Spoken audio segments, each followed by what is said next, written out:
அண்ணா அண்ணா ஒரே நிமிஷம் கவனிங்கண்ணா. அண்ணா கவனிங்க.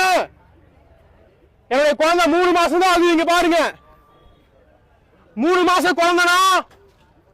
இந்த மாதிரி எத்தனையோ குழந்தைகள் இன்னைக்கு அனாதைகளா மாறுறாங்க. காரணம் டாஸ்மாக்னாலதான்.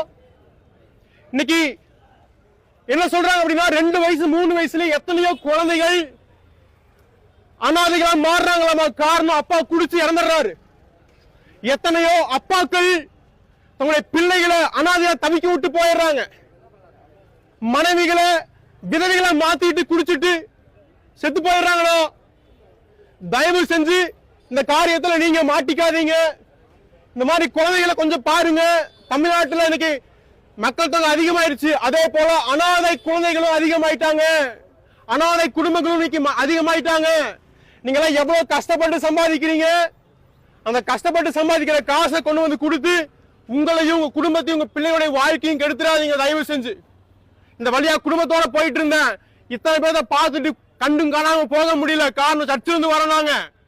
தயவு செஞ்சு நாங்க சர்ச்சு உங்க எல்லாத்துக்காகவும் பிரேயர் பண்றோம். மனம் திரும்புங்க.